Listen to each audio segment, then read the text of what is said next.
Alright guys, I've got a walkthrough for a consignment piece I did a while back. It's still up for sale, so I'll leave its details in the description.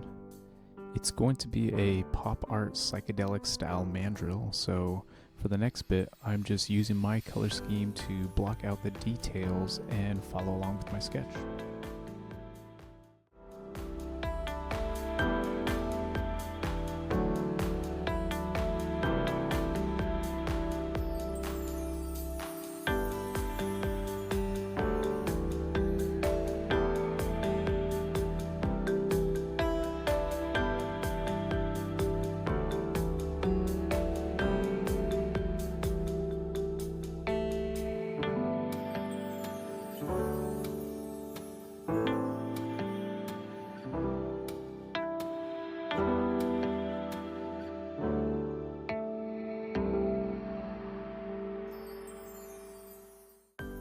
And here I've started working on the swirl things that are coming out of its mouth.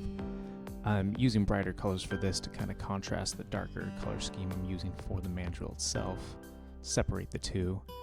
And I'm just really blocking out the details first. I'll do the line work later, but not really concerned with where my lines will be because it'll give me some organic freedom to kind of come through later and just line the swirls however I want to.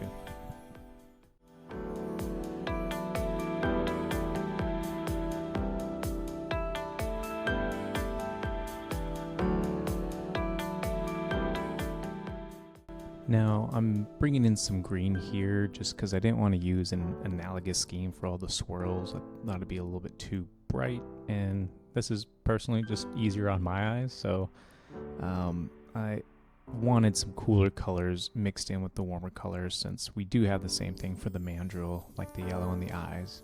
And then just going back in with some yellow for the swirls and details on the mandrill face.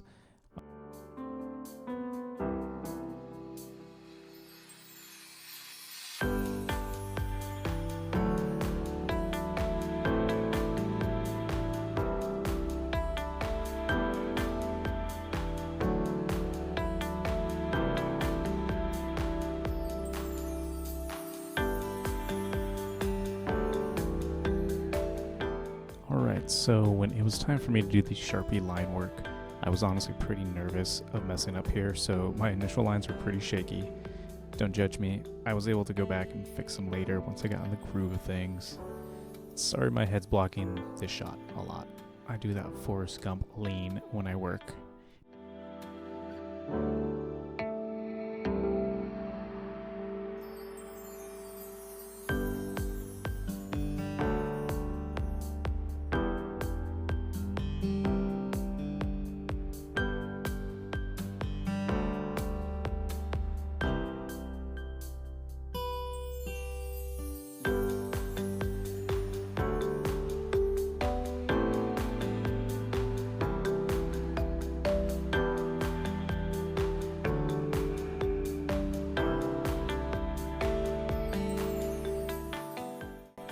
Here I'm just adding the highlights to everything. I'm doing that with a whited down version of every color that I'm adding the highlights to. Certain areas I'm doing 2 layers of slightly brighter colors that I want to pop more, like the edges of the nose and the tongue. So it's kind of hard to see with the yellow on this next bit, but for the swirls I'm going in and adding in what I'm calling a reverse highlight just by using a slightly darker color. Which I know a lot of you guys are probably thinking, isn't a reverse highlight just shading? And no. I mean it is, but in this case, I'm adding it to areas I would normally highlight, so that's what I'm gonna call it here.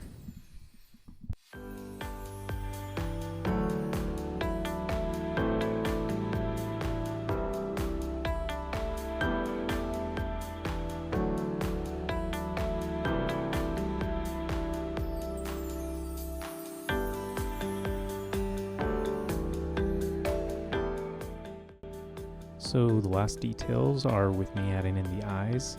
I lost the footage where I added in the hair. It's just a bunch of lines made with a slightly lighter blue. And then one last run of pure white for highlights in the areas I want to pop the most, and a slight detail on its head, and that's it for this guy. Thanks if you made it to the end. Please be sure to like, comment, subscribe if you haven't already. It helps a ton. And thanks again for watching.